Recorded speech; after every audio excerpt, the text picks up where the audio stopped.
Welcome to Wedding Waffle, a very chatty podcast with three industry professionals covering all things wedding, including your dilemmas, shocking stats, and just general wedding chit-chat. Get cosy and join us as we discuss anything and everything to do with weddings. Absolutely nothing is off limits. Brought to you by Bouquet and Bells, together with Flowers at the Dutch Barn and the Red Rose Cake Company.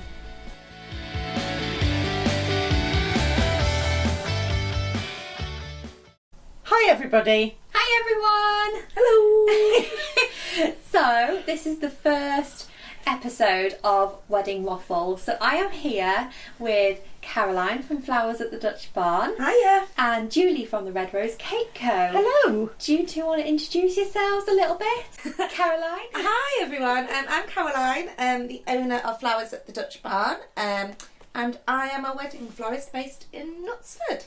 And that is me. Lovely. And Julie?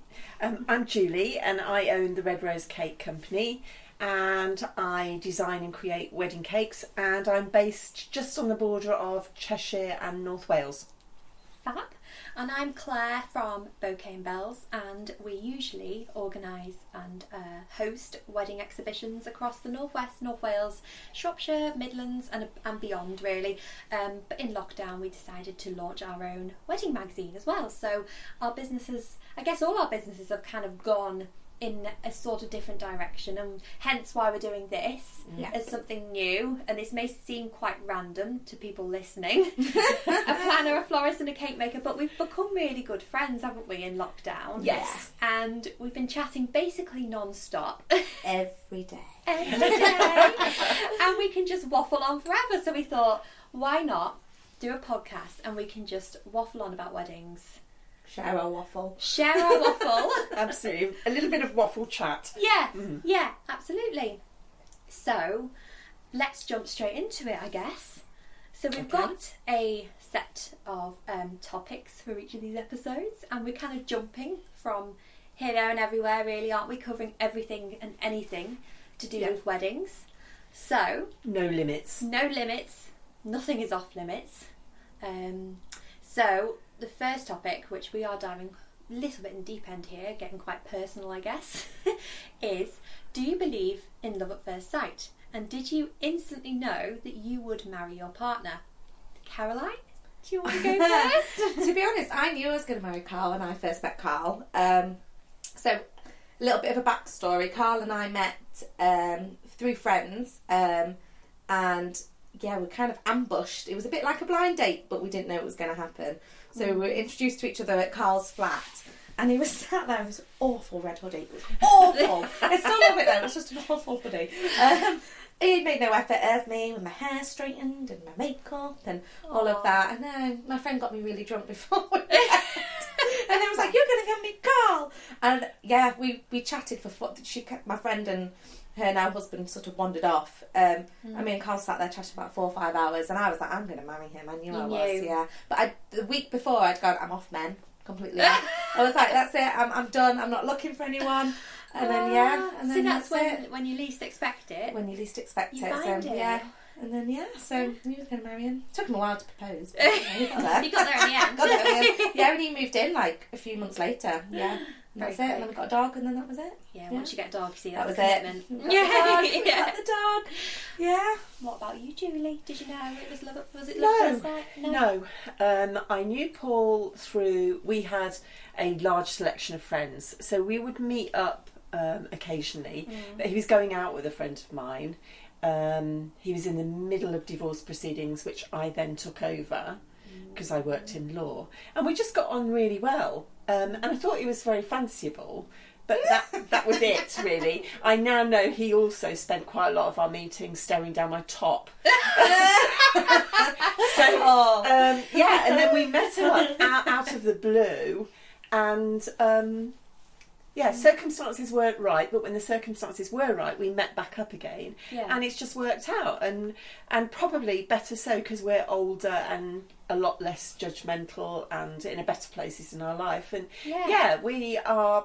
I would say it was like he made me laugh, and I enjoyed his company, and so I think that's probably a good starting point. So you got to know them a little bit first Yes. as well, which is always it's quite nice then, isn't it, really? You get to know them. You did when you chatted for 4 hours straight. That's Pretty what I much like got to that. know. Yeah. Yeah, And well, you?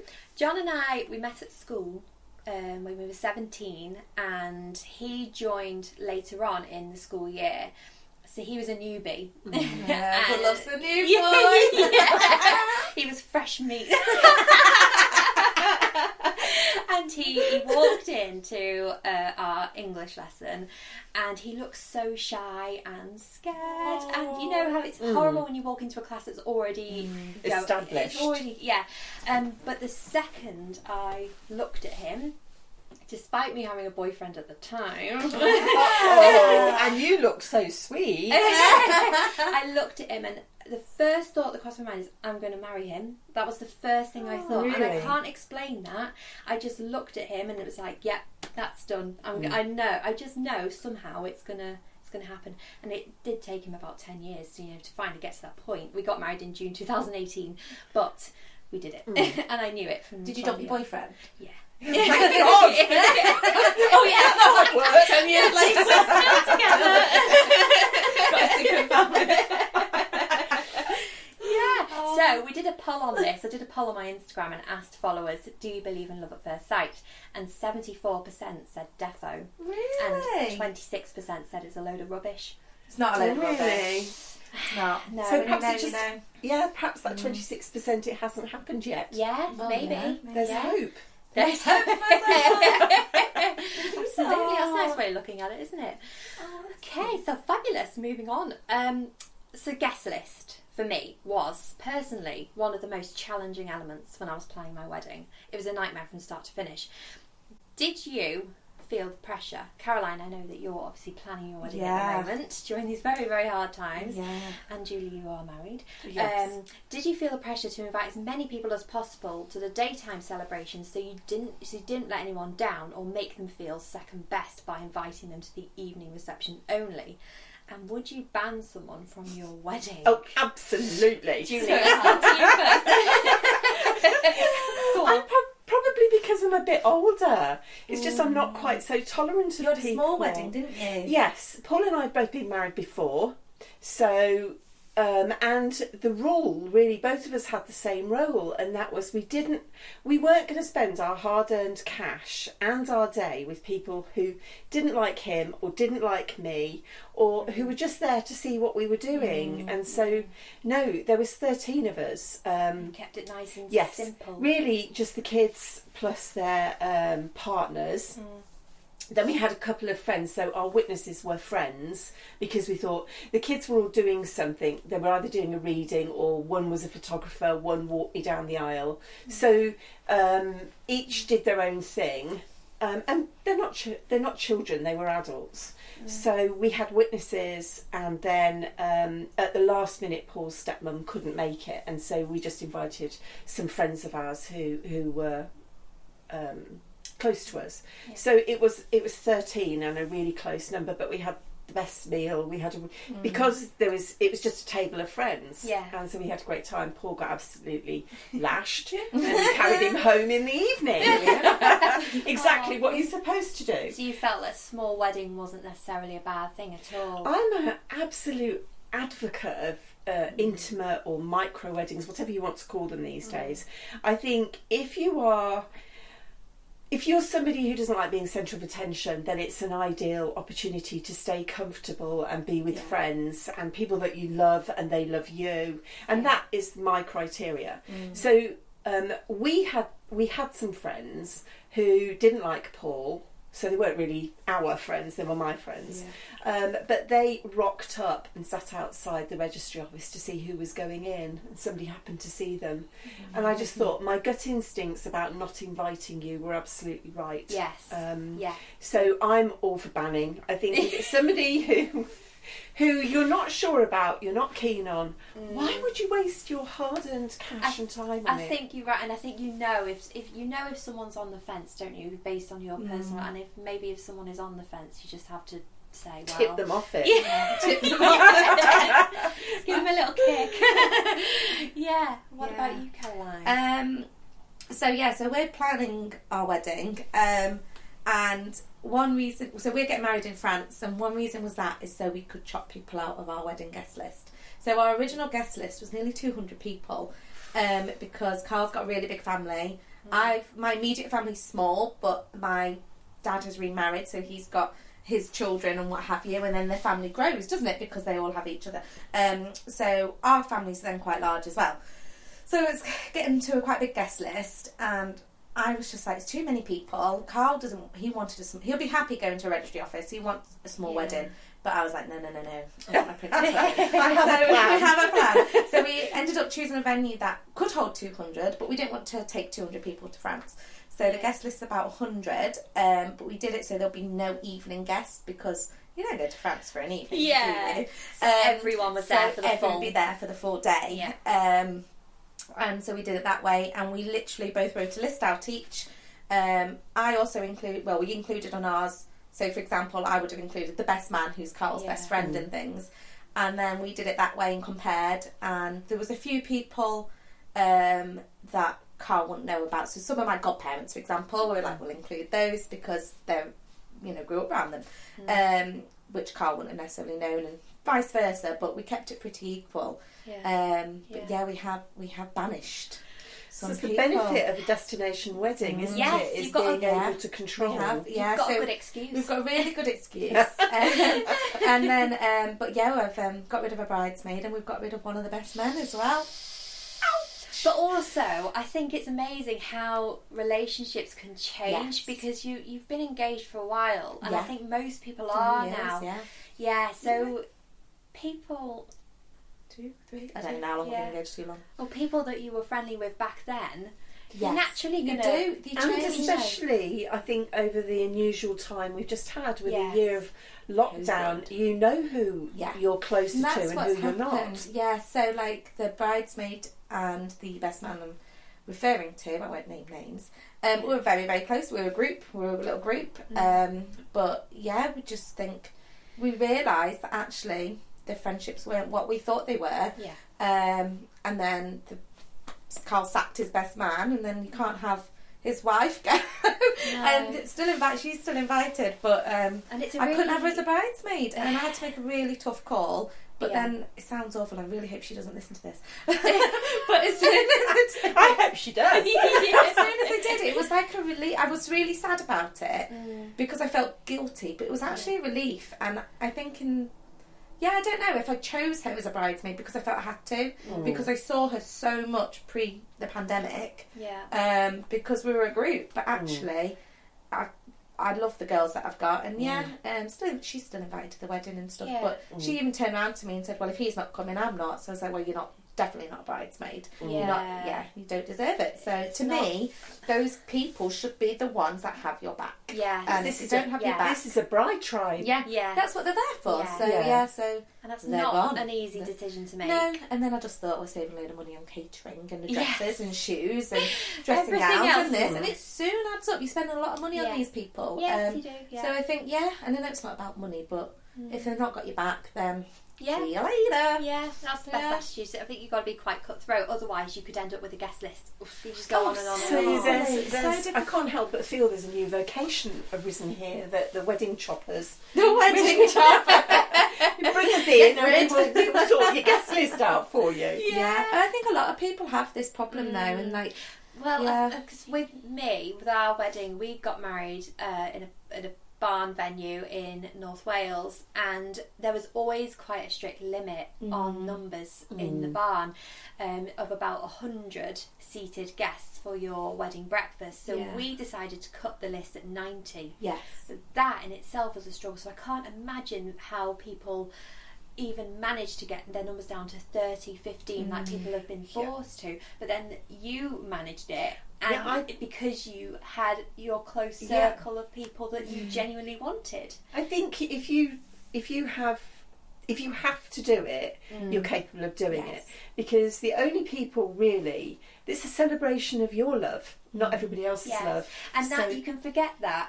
You can forget. It can get lost. Yes, absolutely. And then before you know it, you're focusing on what other people would want for your day, and guess that's a whole other topic, isn't it, really? Yeah. But it can just... Well, I've been saying to people, those that have decided, I've got quite a few that are going ahead with 15 or 30, and some people are booking because they're choosing that number because they're being forced to have that number, and they're just saying we'll have more flowers, we'll have more cake, and I'm all over that. Actually, the stories you hear from people who have got wedding have been married with the reduced guest list and smaller numbers have all been so happy and positive about the situation following it. They've just been beaming with love. Absolutely, and they've been really... I did a cake for a couple just in December, so just before everything. I think Wales went back into lockdown, and the bride was adamant, I'm having a small treat here. There's only 15 of us, but I can share it. And then her claim to fame immediately afterwards was that 15 had demolished a cake for 70. So they felt very... there was a sense of achievement in that. How I was at that wedding. That sounds great. But the thing, isn't it? It's still your wedding. Yeah, you know. Absolutely. My brother got married in Florida, and they had 19, and it was one of the nicest weddings I've been to. It was chilled, it was fun, it was a free bar because they could afford the free bar. Food was great, and it was fun because you got to talk to people and get to know people rather than being put on a table with someone because the bride and groom or bride and bride think you're going to make friends with them. Well, you're not, because you can't talk to them. Forced together in a situation. Rather than the people that know the couple the most. So, and as a bride and groom, isn't it so nice to be able to spend that day with and pay all of your attention to the people that you love the most? Because personally, for my wedding, it was almost like I felt like I was spinning around so quickly. I was getting dizzy and disorientated, and I just was exhausted from having to keep up conversation because with everybody wants to speak to you, even if you don't want to speak to them. And the day just goes because of that, because you don't take a minute to sit down and just breathe and be there in the moment. And that was quite a shock, I think, really, for me. So it goes very quickly. I mean, we had a lovely day. It was just lovely, and you know, putting Paul to bed at night was... I mean, I put him to bed. We got a beautiful room, and it had a great big standalone roll top bath in quite a big area, and I took a picture of that. I think I took a picture of that with a glass of prosecco, and I put on my Facebook page. One of us is tucked up snoring nicely, and the other was having a cheeky prosecco in this on her own. And everybody knew who was who. So you know, why wouldn't you? Absolutely. Well, the number one wedding regret in the UK is not hiring a videographer. So do you have any wedding regrets, Caroline, so far? I know it's difficult because you are planning. I'm still planning. Regrets currently. France. Only because they've gone into full lockdown again last week. No, I don't regret choosing France at all, to be honest. We'll get there eventually. Do you know what? Talking about videographers, I really want a videographer because I see these videos and it's because of work, and I see them and I just think they're ace. But Carl hates, and I'm talking absolutely petrified of videos. He hates them. Why doesn't he like I don't know, he just doesn't like them. He just doesn't like people watching him. He doesn't like photography. He's just not into it at all. So I know I'm going to regret not having a videographer, but he doesn't want one, so it have to be fair, but I might just get one anyway. They're just guests with cameras. He's not into it. He works in technology, but he's not into people on the phones. We're having what do you call it? A phone-free wedding, and all of that. We don't want people on phones. There's nothing worse, in my opinion, than someone leaning into the aisle with a phone taking photos when he's a professional photographer. So Carl chose our photographer. I let him do that. That's fine. But you'll just have to make sure the photographer gets loads of pictures. I know, no pressure is there. But I know I will regret that. But I respect his thought process on it. There's an element of having a videographer there on your day. It can take quite a bit of privacy away, I guess. Yes, I think that's what it is. It can feel like paparazzi. If you've got, I don't know, one or two photographers and then one or two videographers, it's like it's too much. Like a film film crew. It's too much. So I think there's a balance maybe, but you could very easily get one of your guests to just film on phone. That was a fan. Carl wanted to buy a load of video cameras, whatever you want to call that, I don't know what they're called, and put them in trees and like make a montage, and I was like, I just don't have the energy for it all going wrong. like he wanted to get the drone up there and stuff. I was like, but you're not going to be there on a drone on your wedding day. Like, come on. So I said, let's get a video on for a big second. He'll have to be flying the drone as well. Exactly. Yeah, Such a plonker. No, What do you think, then? I don't really have any regrets. We did what we wanted. Yeah. And it was great fun. The only sad thing was we've got 5 children between us and one lived in Australia. So we could FaceTime her and she was part of the FaceTiming before we went in and immediately we came out. But she wasn't allowed to be on the FaceTime while we had the service. Really? So that is sad that she couldn't come, but I understood that, and you know, it was always going to be a problematic thing when you've got family that live overseas. Yes. But I don't have any other regrets. We did exactly what we wanted, how we wanted it, and it was hilarious. Yeah. It was a great day. It was real good fun. Oh, brilliant. So yeah, I think you know. I always say it. I say it to my couples when I chat to them, and that is be true to yourself. Just be true and stick to whatever it is you have in your mind. Don't let other people interfere with that thought process. Yeah, absolutely. Because I think you can be influenced so much by what other people are doing, and I think if you're a bride or groom getting married, there's so much on social media and trends and things coming, you know, and I feel like you get bombarded with so many different ideas. And you're right, I think you've just got to sit down with your partner and think, right, what do we want for our day, and sort of prioritise things according to what you want as a couple. Yeah, absolutely. Well, for me, my only regret is I wish I'd done a speech. Oh, I would have loved it. But for the amount of time that my husband was talking and the best man and my dad, it just would have gone on and on. See, I love the speeches. They're one of my favourite parts of a wedding. I just love felt talking. like it. I just love talking, and it's just a moment that you're never going to get back. And the whole thing was videoed, so we've got the speeches on a separate video, and that I had to say that was very good to have, because those words won't be repeated again in that way. My dad's never said anything quite like what he said to me on my wedding day. It was so lovely, and that's really nice to keep. But I just wish that I had said something and inputted something. I don't know what I would have said. Would you have done a joint speech with John necessarily? Oh yeah, because Carl and I have talked about that, because he hates public speaking and I don't shut up. So stand up together. I like that. We've said we might do that. But for Carl, is it confidence? Is it about confidence? I don't know. Maybe. I think it's just I always take over. I don't shut up. So well, I did a drama degree, so I'm like, hello, and Carl's I'm not here. like that. He's quite shy unless he doesn't. He's really. If he knows somebody really well, then he'll chat. But he's not a public speaker at all. He doesn't like it. So probably his confidence. It's probably what it's down to. But he said, can we do it together? And I was like, well, you write your bit and I'll write mine. But I'm up there. I'll have a microphone. I'll do a song and everything. I will. On the table, coyote ugly. But you know what? That would be me. But tell you what, give him a dance floor. Oh, we can pull some moves. Whereas I'm there like, you're such a plonker. Oh, really? Such an idiot. Does it take him a bit of Dutch courage, do you think? Does that help him? Dancing? Well, and with speaking. Oh, no, not dancing. No. He'll dance anywhere, Carl will. Speaking, probably. Yeah. But no, it's me. I always take over on any That's really speaking things. Yeah. So I'd do a joint one. But I'd want to hear what he has to say first about how wonderful I am. You've got to have that bit. Just so you can amend your speech. But like, he's great too. Brutal. Oh gosh. Well, finally then, to wrap up this first episode, hopping over to hen and stag do's. So do you think it's expected for the hen/stag attendees?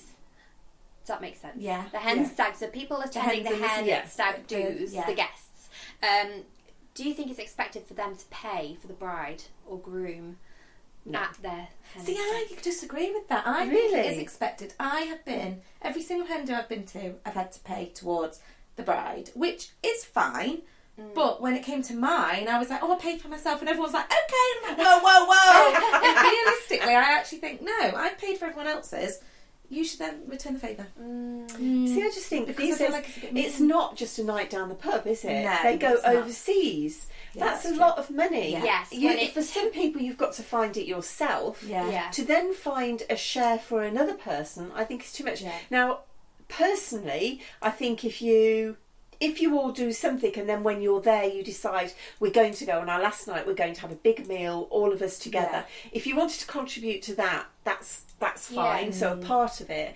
But no, I don't. Not a holiday to Tenerife. No, absolutely. Not a holiday to Tenerife.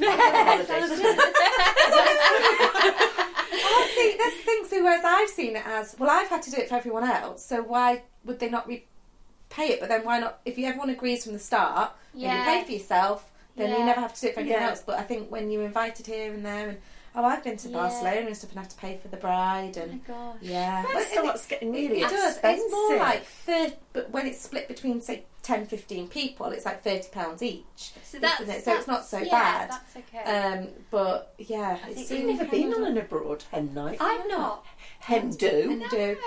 When I went to Barcelona, it was really fun, but there's a lot of like waiting around and stuff because.